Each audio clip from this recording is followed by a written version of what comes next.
Aloha, everybody. Welcome to our channel, our Scientology stories, Peeling the Onion. My name is Mark Fisher, and I'm here with my co-host, Janis, Gillham, Grady. G'day, everybody. And today we're doing a continuation of our last video, which was about the Freewinds, and my good friend Scott Campbell. And I've got my Freewinds shirt on again. Anyway, now today's interview, we also have his better half, Karry Campbell. That's right. Without further ado, this is Scott and Karry Campbell. How you doing? Hold on, we'll do it this way. Welcome, There. everybody. How you doing? Hello. Better half, huh? Yes. But he's a good half. He's a really good half. So Yes. that makes you extra special. Thank you. I'm And just. aloha. We've still got our kind of beach wear on here. Well, I have my. This is a nautical themed shirt here. There you go. There you go. And I'm at the bottom of Fantastic. the ocean.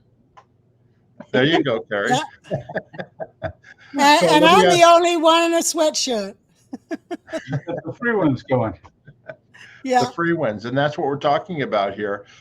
So anyway, Scott, your interview was very well received. Where we, talked about how you got to the Freewinds, which is the Scientology ship, where they deliver OT8, and also it was set up originally as part of the International Association of Scientologists, so that they would have a place that was not in the United States, that they could have the corporation located and have money offshore and all that sort of stuff. But then they had to deliver services, so they came up with the idea, let's deliver OT8 and a bunch of audio tape courses.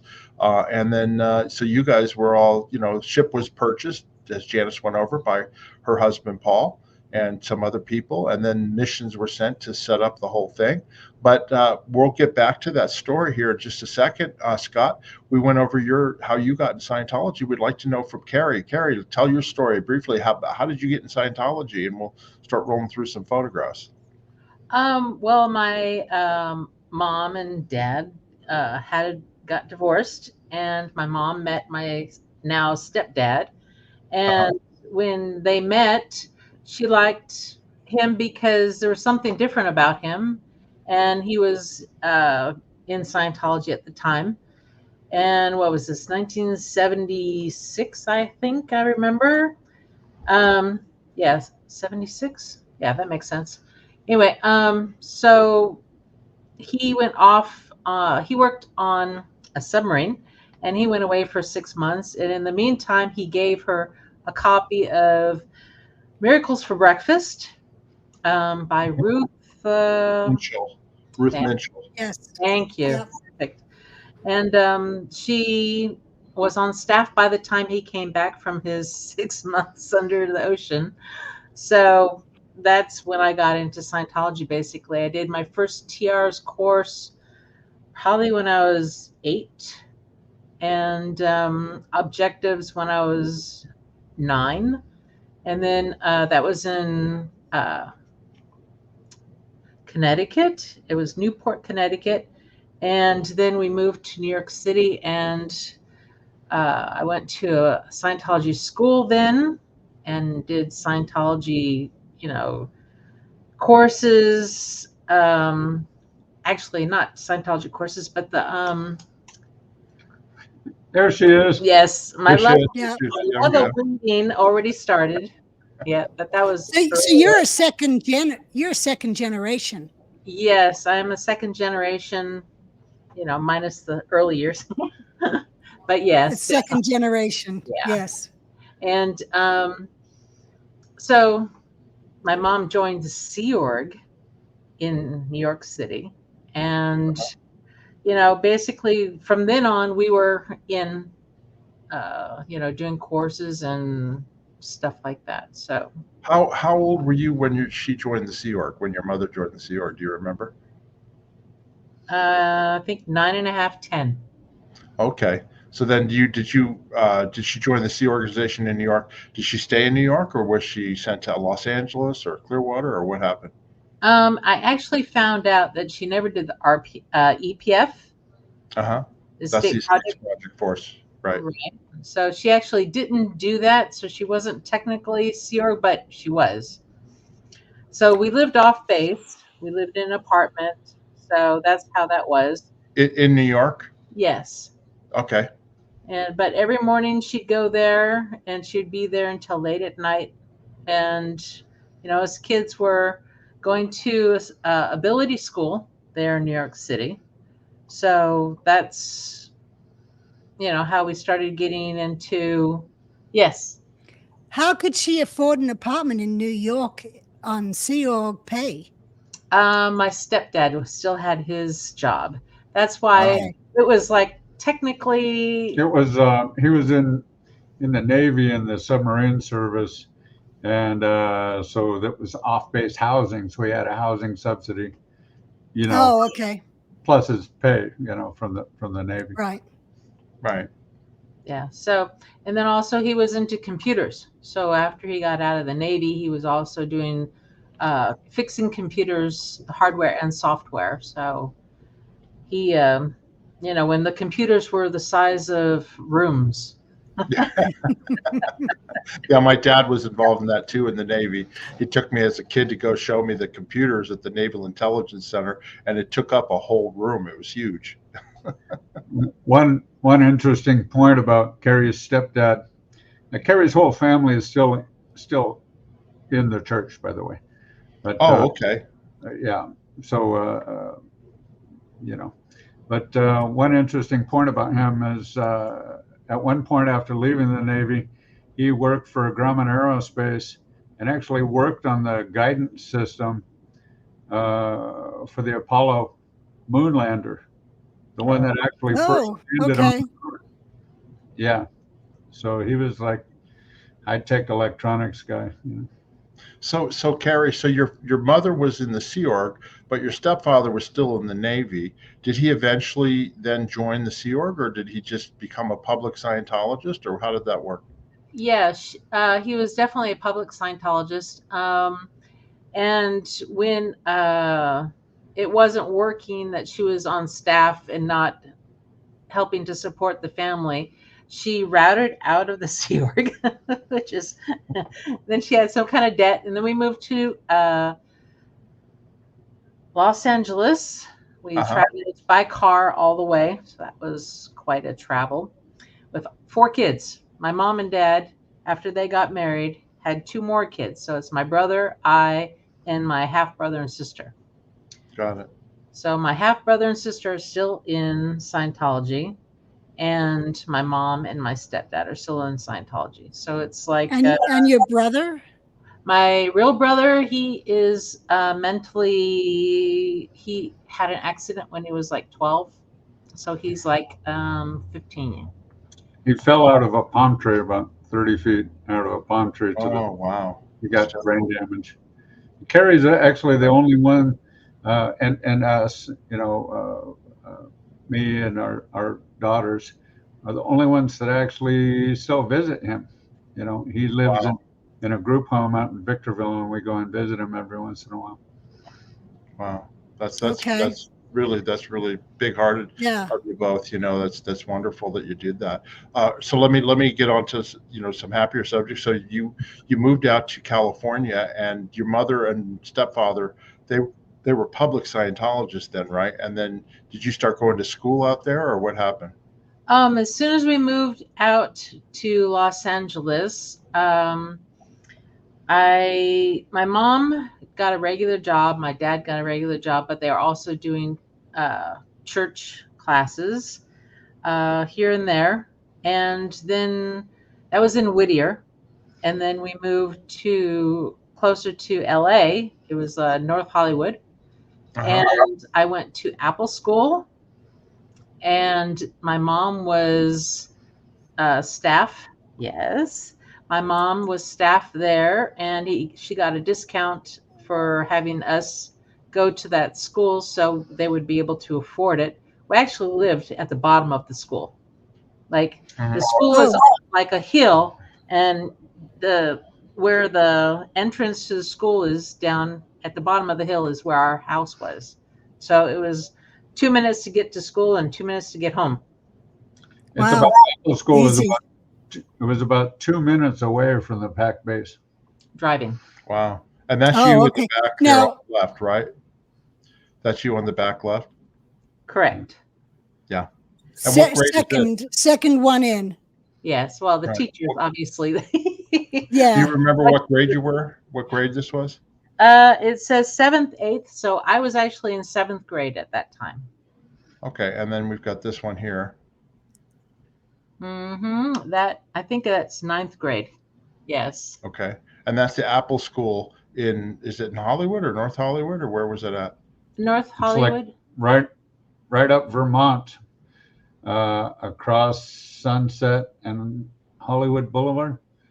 So it's about 2 miles, about maybe before it gets to Hollywood Boulevard, right? Yeah. Oh, About- isn't that right Wow. right near where the TV studio is? That Right behind it. Scientology- Yes. Yes. Yes. Yes. Oh, Okay. yeah. Just so everybody knows, Apple School is a Scientology-run school. It, they teach L. Ron Hubbard study technology, and basically the students there. You do courses on check sheets, right? In other words, it's not like a traditional public school. Am I right, Carrie, about that? Yes. All of the classes were traditional classes. They did have a study course there, but the other ones were like geography, math, English, everything like that. But yes, they were all check sheet oriented, and they have a qual there. You can get crammed. You can get word cleared. It was quite amazing, actually. And I was very saddened that if we didn't depart that school, that we would be declared at that point in time. What was that? That was 85. Mm-hmm. I think that happened. You And, got declared in 85? no. The anybody that wanted to continue to go to Apple School, they were no longer welcome on the bridge. So Oh. the owners of the school got declared, and the church forced all of the students and families to leave the school under pain of declaration. So I'm now remembering that. Who were those? Who were those? Was it Bonnie Bishop? Was yes. it Bonnie Bishop. Yes. That's the name I remember. Yeah. Yes. Yep. And Wow. Sheila Rollins and gosh, it's been so long. I do have yearbooks up. Mark, go back to that photo because Carrie was going to point somebody out. Oh yeah. Bodie Elfman on the bottom right in the yellow shorts. And the short, And the yellow green shorts shirt. and the green shirt. That's Yeah. Bodie Elfman. He's married to Jenna Elfman, and his brother is Danny Elfman, who is in Oingo Boingo, and he's really famous as a movie soundtrack composer and arranger and all that. But that's Bodie. He must have been probably in the same grade, 9th grade or whatever, right? Young kid. Yes. Yeah. Yeah. Very sweet. Yeah, that's really a shame. I mean, Janis, I remember that time period too. But the bishops got declared or kicked out or for something. They probably had some sort of disagreements with Miscavige and the way Scientology was being run, and then they were declared suppressive people. So then all the kids and the families, they had to leave the school, right? Is that right, Carrie? One more thing is, I think that the church wanted to send in Sea Org recruiters into the school. And and try and get people to join the kids to join the Sea Org. Yeah. And they said no. And the bishops didn't said no. Yeah, Correct. good for them. They should have said no. Yeah. Exactly. Wow. Okay, so then, at what point did you joined the Sea Organization? Obviously, at some point, right? I actually joined staff at LA Day. My mom, instead of working at Apple School, she went over to LA Day org and started working there. And I was like, I'm here at a public school. I'm not really learning what I want to learn. I need to get going on producing stuff in the world. And then I was like, well, I'll go work with my mom at LA org. And so I did that while she was there. And the Sea Org was shortly after 86. So 85. Was that when Jens and Jeannie were running LA Org? Yeah. Yeah, they were so wonderful. Oh my gosh. Just being around them was just like amazing.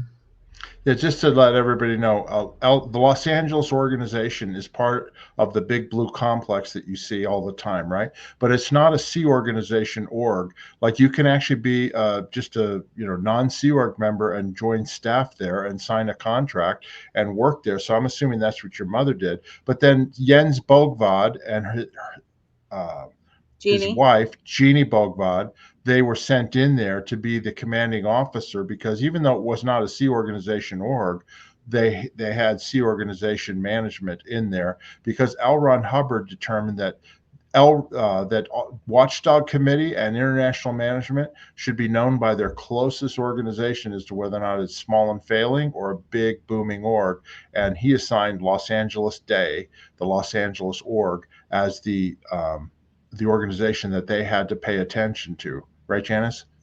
Yes, yeah. So you liked working with Jeannie and Jens. Oh yeah, most definitely.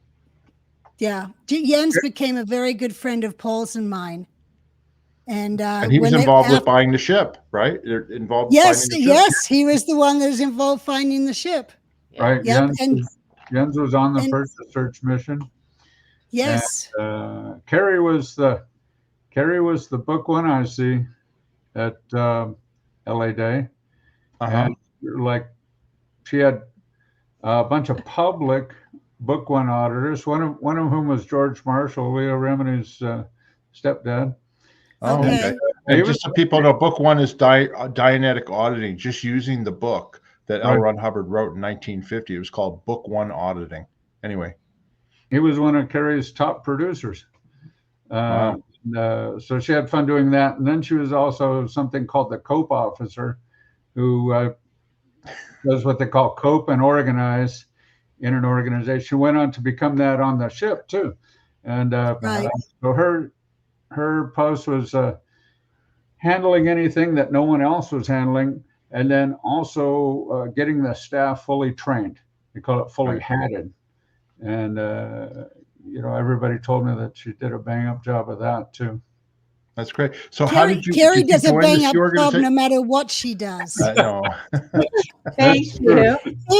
Even her breakfasts are very good. I Absolutely. appreciate that. Okay, now hold on. I want to get to at what point did you join the Sea Organization, or did you? Because I don't know your story at all. Did you and Scott meet before you joined the Sea Organization? Scott, were you in the Sea? How did all that come about? What timeline was? Okay, so in what was it? I don't remember which month, but in 86, no, probably late 85, my mom and stepdad signed SEER contracts to go on the Freewinds. And I'm like, you're going to leave me alone again? So I'm like, sign the SEER contract. And she got dragged into OSA US, basically. yes, somehow the contract was with OSA, and there we go. So I was with OSA, did some surveys for them for a couple months while they were. How old were you then? 16, right? 16, 17, yeah. Okay. Yeah. So did the Ellerish biography project. She did a mission for OSA INT, which was the LH biography mission. She was the data input IC, and she had people under her that were just putting in all the raw information about L. Ron Hubbard's life. And, they were all touch typists, and it's pretty interesting how they did it. They compartmentalized the information. So like one person might get a few pages of his Boy Scout journal, and, someone else would get something about him in school, so they were all entering it like that. And then later on, it was collated in order. And the only thing that really came out of it, as far as I could tell, were the Ron magazines. Right. Carrie, do you remember who was in charge of that? Like who was, like there wasn't a biographer then, right? Was there somebody at author services? Probably somebody at author services was overseeing it, right? Yeah, it was a lady. I don't remember what her name was though. Pat Bryce. Could very well be. Very strict. Yeah. They were specifically prohibited from getting stuck into the information. Like they I were, understand. it's just strict data transcription. Don't become interested in it. Whatever they did to make sure that they didn't start to, put together a timeline or piece things together, Yeah, I think actually we had to sign something that said you guys cannot be talking about it amongst yourselves at all. Right. I mean, Wow. this is all, Janis, because of Jerry Armstrong, your ex-brother-in-law, right. because, he had blown in 82 with a bunch of the LRH materials with Omar Garrison. And, he was starting to disclose the falsities about L. Ron Hubbard. So this project was set up, and I'm sure it was overseen by Author Services, which was the for-profit organization. And it had, Pat Bryce was over there, and she may have been in charge of it, but or it could have been. Well, I know Robert Von Young probably was involved with it as well because he did a lot of editing and stuff. But anyway, Yeah. so that's just sort of the background a little bit from an upper level management point of view.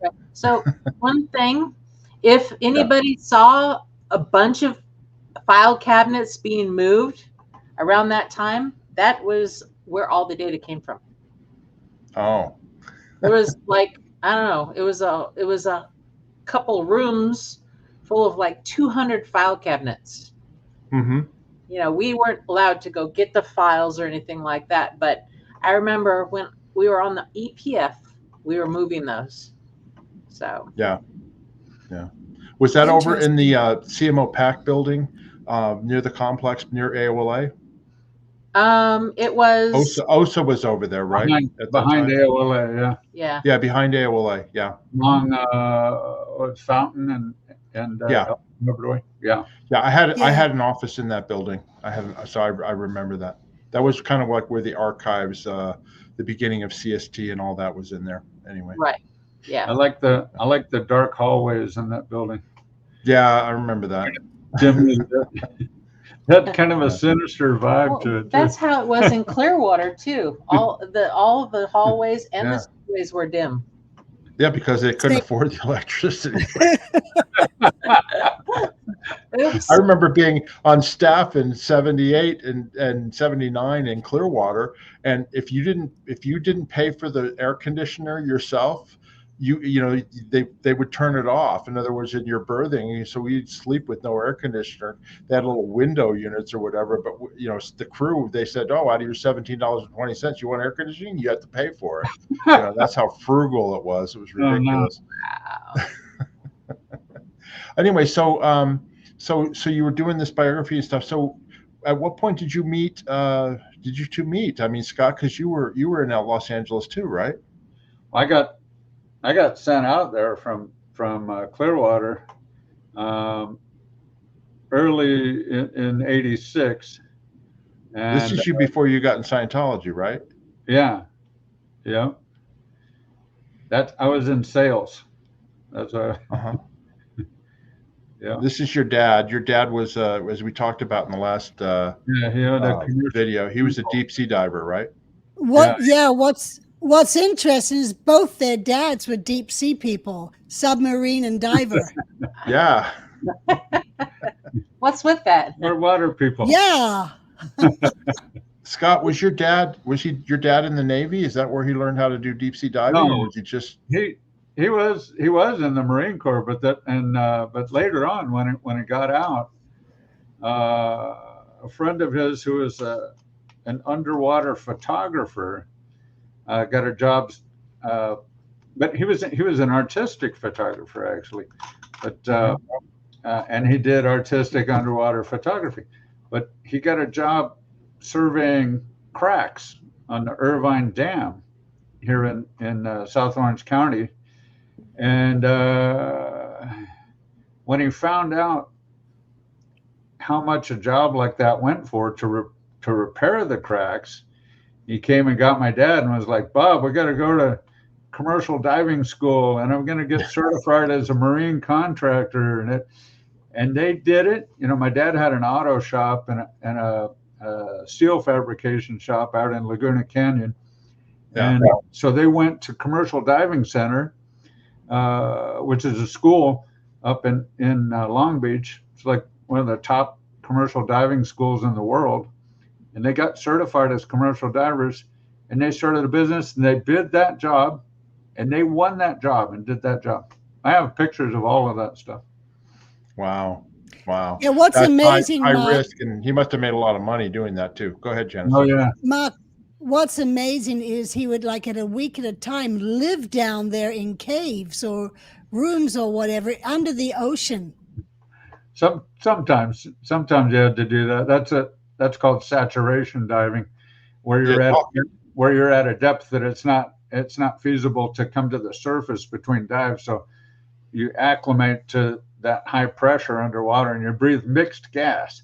So they put helium in the atmosphere and knock down the nitrogen percentage. And it's so you're actually breathing a different mixture of gases than you would on the surface from the atmosphere. Talk about high confront. You know what I mean? You can't have anxiety on that job, that's for sure. No. You can't be claustrophobic either. No. He was trapped under a crane barge, 230,000-pound crane barge one time that came down on the bottom, and he got sucked under it, came down on the bottom during low tide. He was under there for about 2.5 hours. And the only thing he complained about was there was a rock under his shoulder that was bothering him a little bit. Wow. Could he communicate? Like, I mean, there's stories. Do they have a way of communicating when they're in a suit? Yeah, you're hooked up. You have so there's an airline, and that's called heavy gear. So it has an air hose going down and a communication cable, and then there's a stainless steel cable that goes along with it.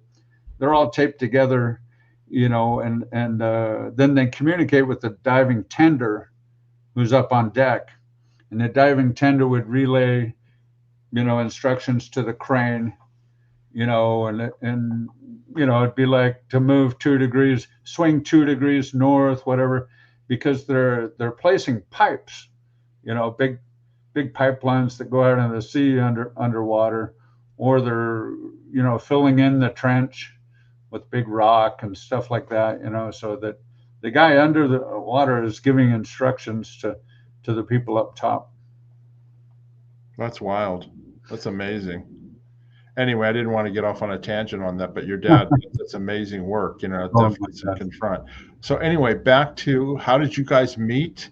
You know, go ahead, Carrie or Scott, whoever wants to do it. You know, obviously you guys met when you were in Los Angeles, right?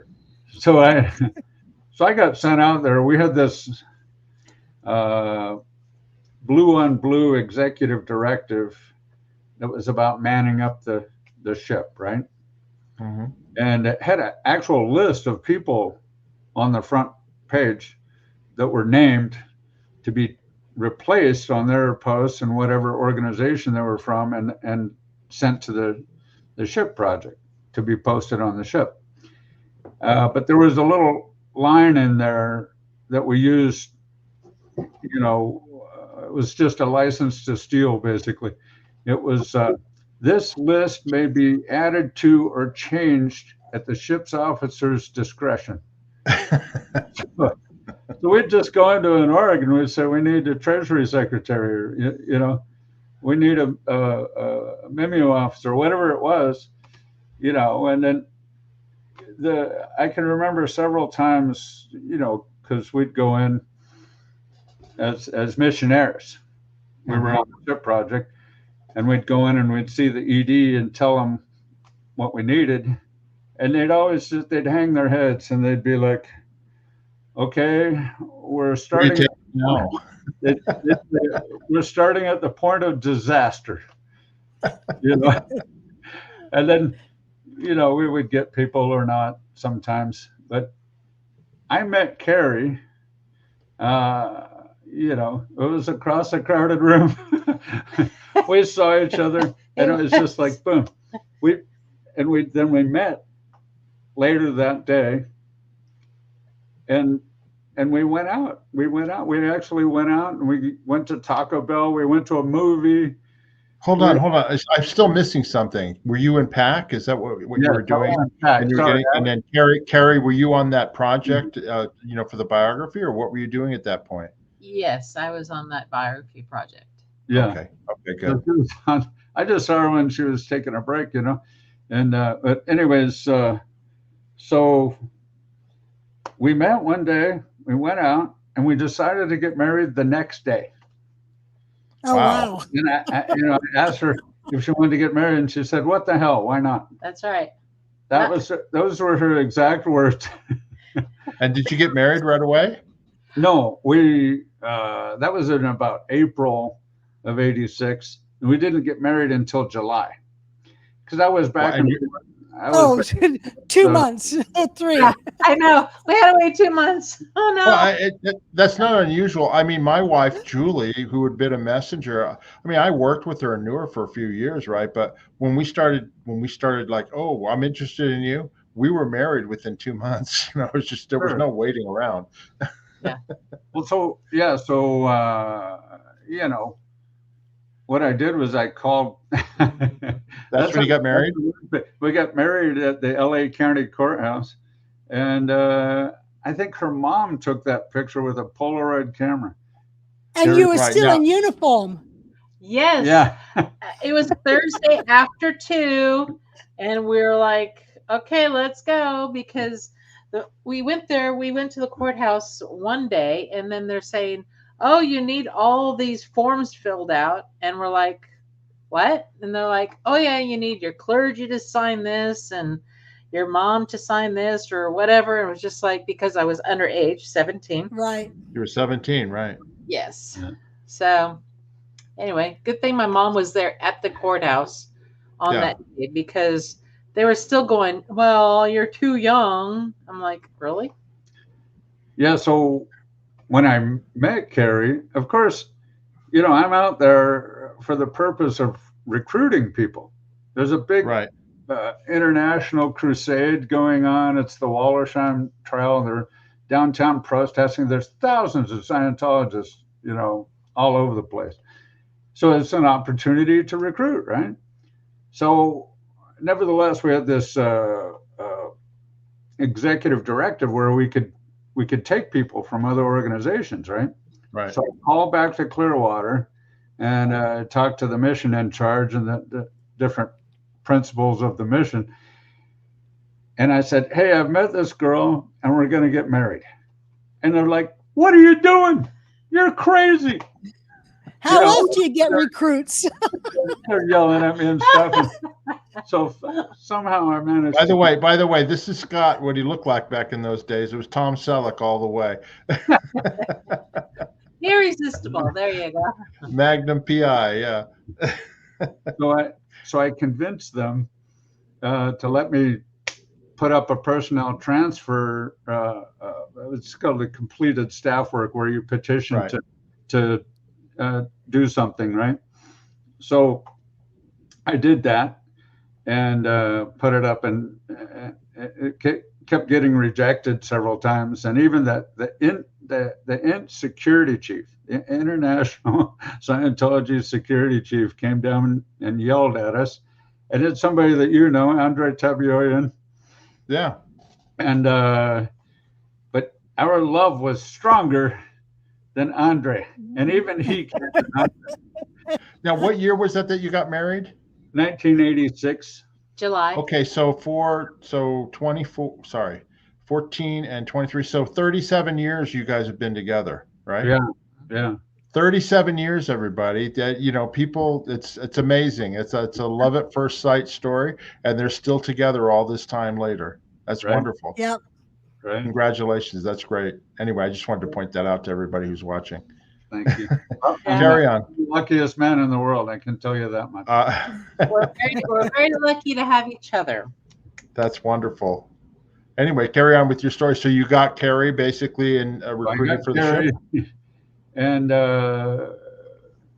Dave Engelhart was the mission's second on the ship project, and he was really smart, because as soon as we got married, he asked me, okay, is she done with her mission? And Carrie had just debriefed from the LRH biography project, but she hadn't gotten her pay yet, her last pay from Osa Inn, Mm-hmm. because Osa Inn was paying her during that project, you know. And Dave said, excuse my language, he said, fuck it, put her on a plane. So we put Carrie on a plane and sent her to Clearwater, Florida. And they immediately fired her as the mission second with Nan Starkey on the OTA Tech Team Man-Up mission. And I think that was For the ship, right? the ship. Yes. Yeah. To select out the OTA Tech Team. And I think that was a little strategic in a way too, because then, you know, after that she was irretrievable, you know. Yeah. Yeah, I'm going to show some. What- Here's a picture of Carrie back in the day, right? This is on the Freewinds. Yes. Right. Yes. She's got the beautiful hair. Thank you. Well, Yes, and it I is, want to bring up here, Carrie always has beautiful long hair. And Carrie, how many times have you cut it? You cut it what, every 2 years? I think every 2 or 3 years, and if it's like 2 years, it's probably about 12 inches. I send off to Locks of Love.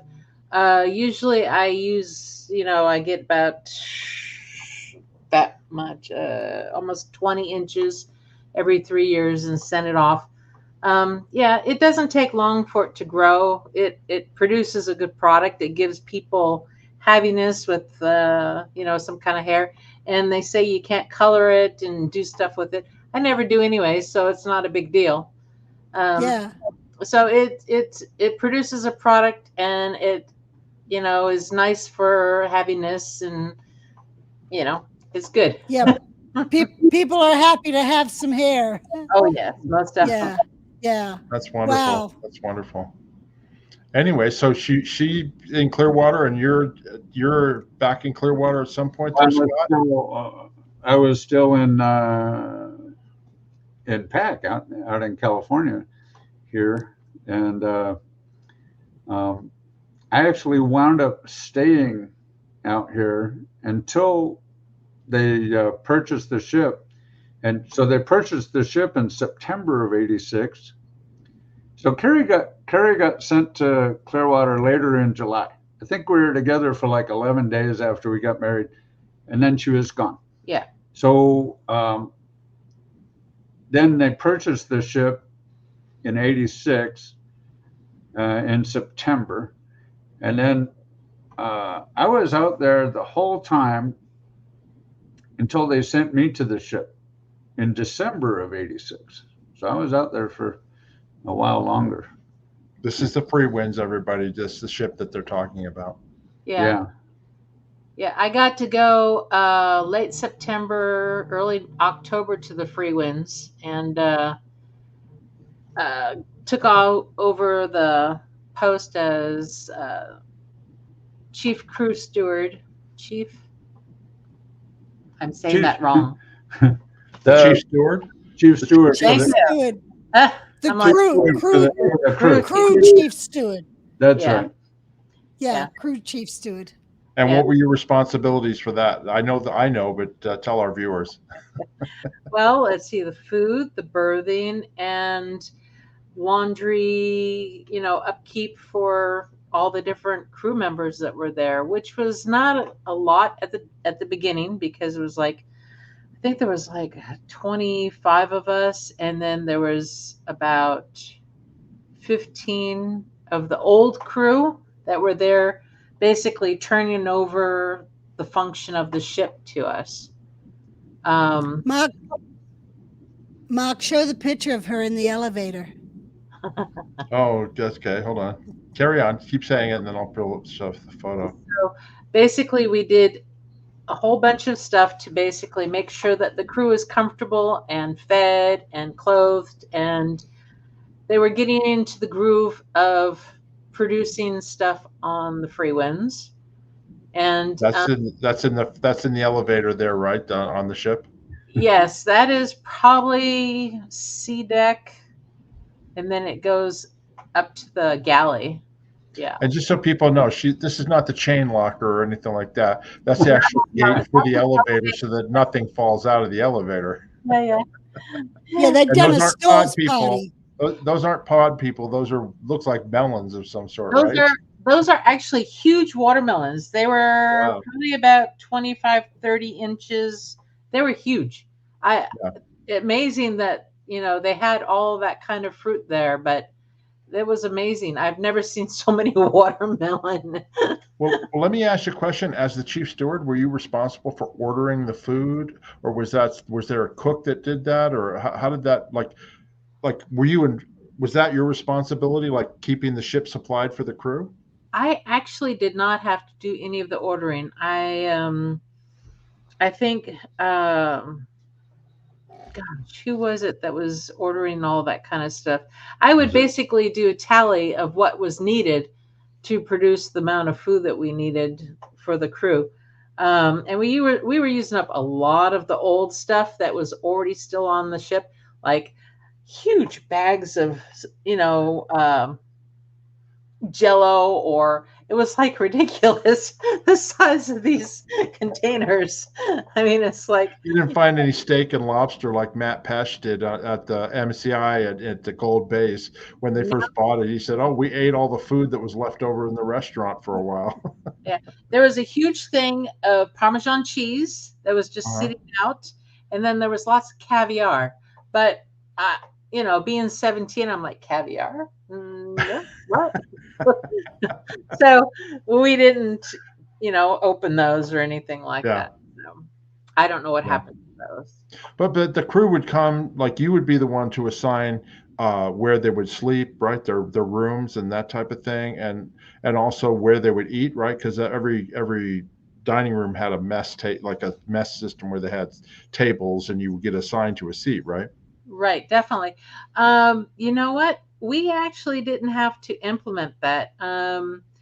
Everybody sat wherever they wanted, believe it or not. In the beginning, I'm not sure if it changed later on, but everybody got to mingle with everybody else because eventually there was only like 200 and some staff, so it wasn't, it was more after, but. Is this the like the crew when you guys first got there, the Renault's crew? Is that so? That's about how many people? Yeah, these are the Renaults. These were all public people. Yeah, actually. Public Scientology. Oh, no kidding. Yeah. And I only dealt with one person there, and then she would assign them, give them the rooms or whatever that. But they were people that it became CIPRO.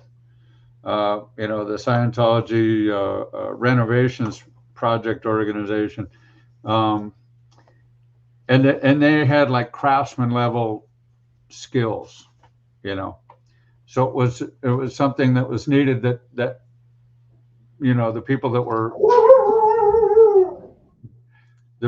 were in the Sea Org didn't necessarily possess those skills, Right. Right. So these were contractors basically to help get the renovations done. Right. And I think the majority of them were actually Scientologists. I never asked them blank if they were Scientologists or not, but yeah, I think you're right from what I remember. Yeah. And this is you when you were on the ship, right? When you were like chief steward, right? In your uniform. Actually, that is years after. That was probably in the 1990s when I was in part of the Key to Life LOC team. Oh, okay. Same uniform, though. Yeah. Yeah, very similar. Yeah. So, where does the story go from there? Scott, you get there and you get trained up as we talked about in the engine room, right? And you got there in December of 1990. 1986, December 1986, and and then here we are back together again and stuff, and so I got assigned to the engine room. I'm doing that post and everything, and then of course the first thing that happens is it's Christmas time, and they have the Bosen's party. So you guys know the Bosen's party. It's a big, it's basically a big drunken party where the men get dressed up like pirates and the women dressed like serving winches and whores, and it's a big wild party that they have once a year. Everybody blows off steam and stuff, and I became famous for. They had a Christmas tree out there by the dance floor. They had a dance floor set up on the promenade deck, and I became famous because I chopped down the Christmas tree with my sword. Oh dear. So people remember that years and years later. They would remind me about that. The Bosen's party. Oh, sorry. Go ahead, Janis. Yeah, I was going to give the history on the Bosen's party. Okay, go ahead. Yeah, on the Apollo, every year at Christmas time, there was always a beer and cheese party, which was from Hubbard and his wife, Mary Sue. And it was always so boring. You go and you have cheese and crackers and some beer. And the bosun at the time decided to throw a party down in hold 1 forward of the ship. And so music was set up and mattresses, everything was moved to the side, all the storage stuff.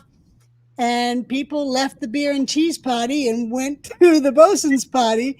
And it became a tradition every year afterwards. And we'd even walk the planks sometimes, and but we didn't dress up as pirates or wenches or anything. You just came as you were. But everyone did get a lot of drinking, including underage drinking. Hello. Well, and I was going to say, the other thing too, as a young single man, I was like 19, 20 years old when I was in there.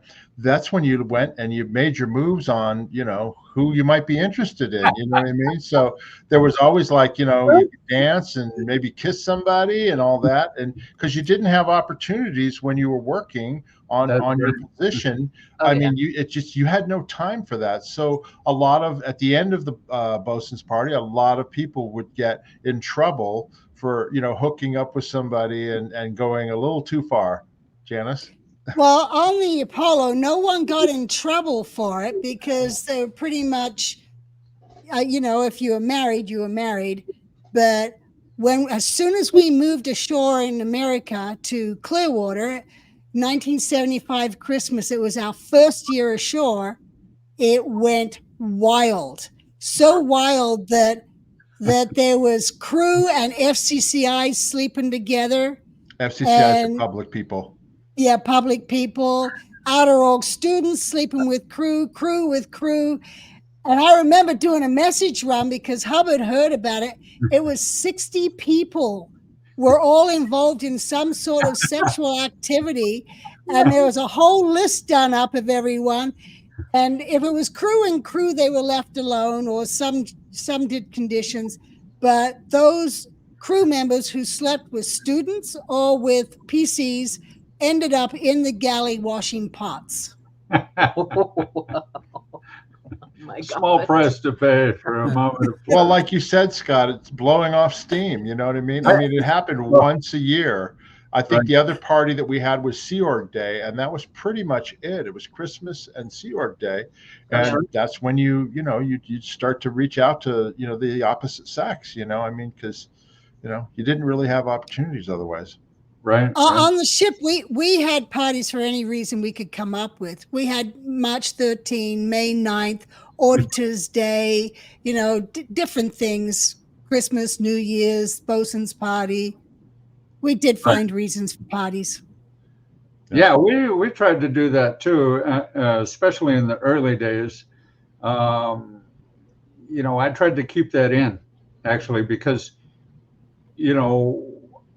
your production, when everyone was happy and when they're rewarded for producing a lot, the production was far higher than with these draconian punishments. And absolutely. Oh yeah.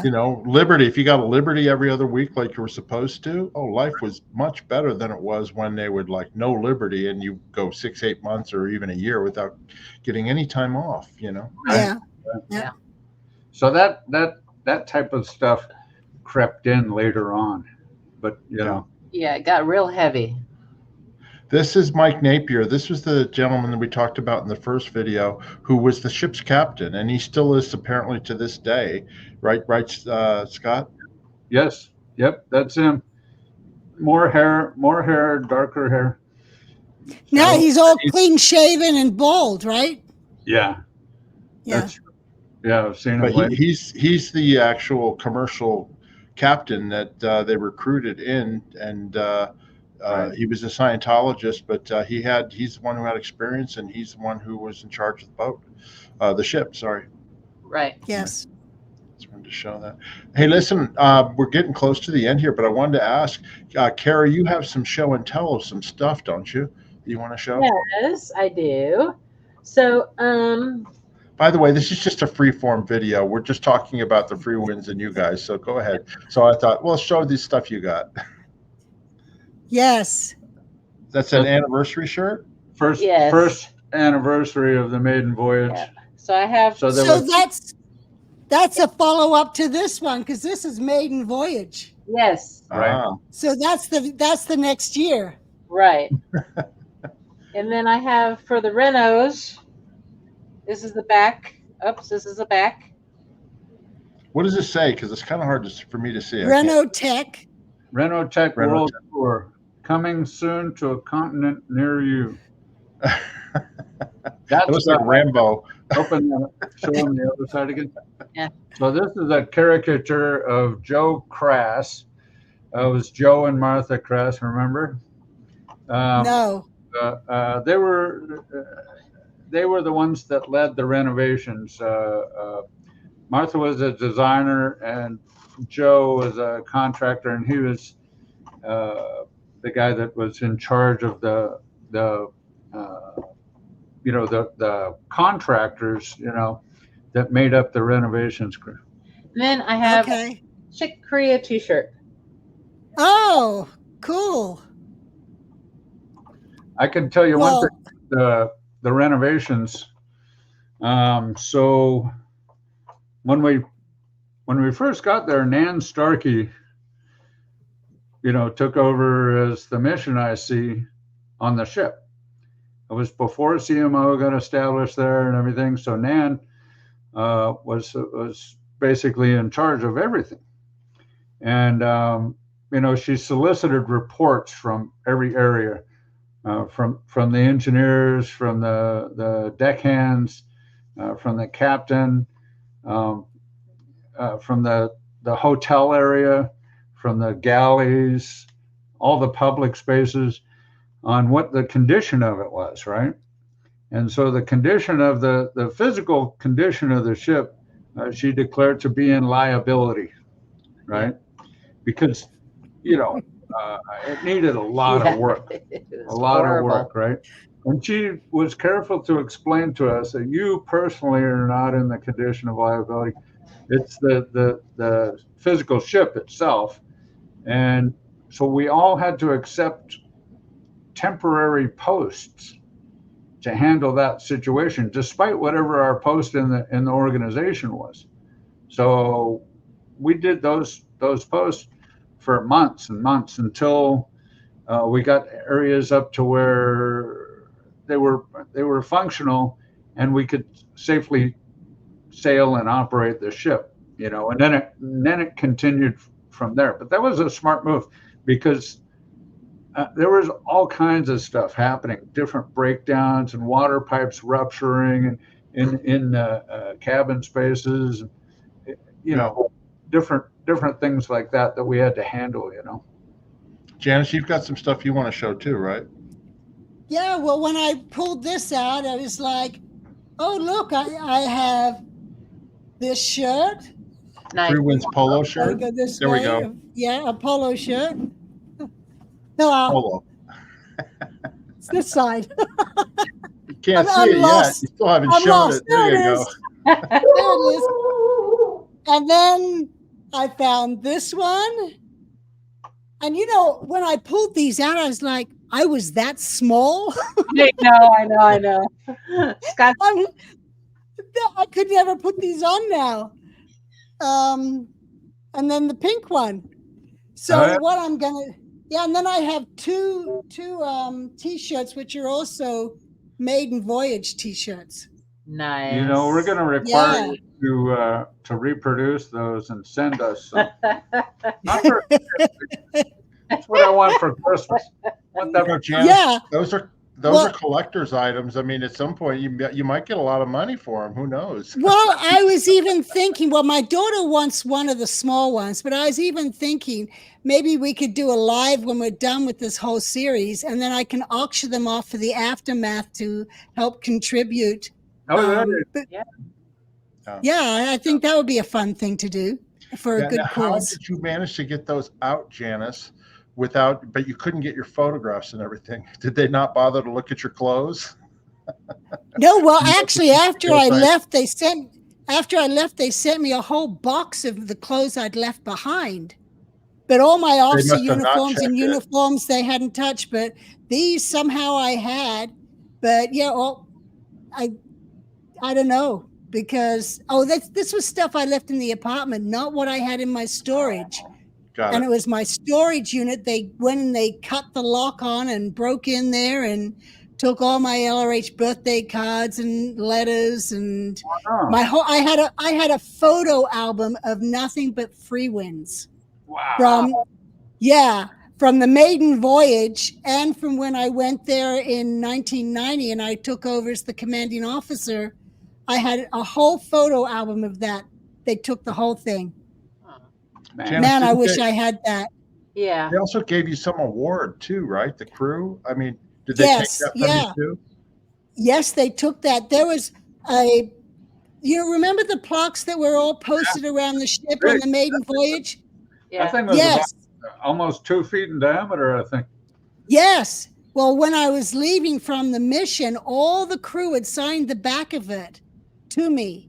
Right. And you guys were there when Captain Napier presented it to me on my last night there. Yeah. And I'll show that photograph. I do have that photograph because I sent it to my dad and I found it in his photo album.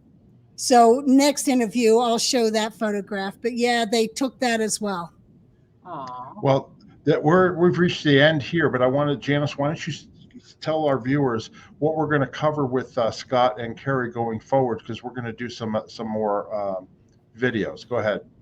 Yeah, so the next video, which will be number 3, we're going to have Scott and Carrie, and we're going to talk about the maiden voyage, because that's when I came onto the scene and was the mission in charge to pull off the maiden voyage. Plus, we're going to have one of the missionaries that he had his own mission under me, but he was the mission in charge for opening up the delivery of OT8, and that's Tom Martiniano. So he will come on with us and he'll talk about his experience on the Freewinds, and we'll continue on showing photos of the lifeboat drills and different things like that and the time period I was there.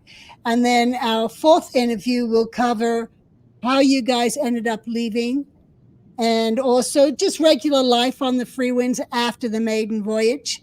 And and we'll just go from there. Sure. Sounds good. That's fabulous. Well, we appreciate you, Scott and Carrie, being here, and of course, we appreciate your friendship as well. Anyway, I wanted to tell our viewers, Janice, if you liked what you see here and on our channel, please subscribe. Go to our channel and subscribe to our Scientology Stories Peeling the Onion. We would really appreciate it. Also, if you have any questions or comments on the material or what we went over, just ask down in the comment section down below. We check it all day long. So, if there's something in there, we answer the questions. So if you have any questions or comments, please put them in there. And Janice, what else do we need to do? Rock slam that like button. That's right. We need the rock slam the likes, just so you know, people, by subscribing to our channel and rock slamming the likes and all that, it helps get more people the information that we're providing. The YouTube algorithm puts it out to people who know nothing about Scientology or its abuses or anything about that. So it definitely helps. It's not just us asking to do that. It actually is very helpful to the message that we're trying to do to stop the abuses of Scientology, stop the abuses of David Miscavige. So please we would appreciate it. Like I said, please subscribe and please hit those likes. And then finally, I wanted to say also, if you want to buy us a coffee, you can do that. It's down in the description down there, a link, and that helps support the channel. And we would appreciate that. Thank you so much for that. Carrie or Scott, have you guys got anything else you'd like to say before we end off this video? I was wondering, at some point, do you think we should do a live Q&A? Yeah, Yeah, we'll do that. Yeah. Once we're done with all the interviews and the last one, then I think we should do a Q&A, because people would have had a chance to watch all of them and come up with their questions. And Yeah. that's when I can auction off my shirts. There you go. Okay. Because I'm getting questions from people already, So. That's great. Okay, That's good. great. Good. Great. Anything else from you, Carrie? I don't think so. Thank you very much for doing this. Yeah, when I was, Scott was saying, oh, we're going to do this interview. And I'm like, when you're been through everything that we've been through, and then you're kind of rehashing it, it's kind of like you're bringing all the particles up to the surface again. And it's kind of like going, okay, here we go again.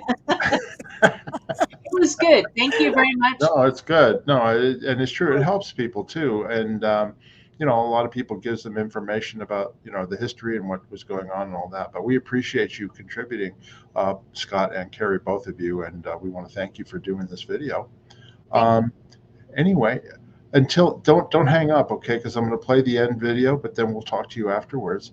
But to all our viewers out there, we want to say thank you very much for watching, and we'll see you Thank next you. time. Bye. Bye-bye. Sure.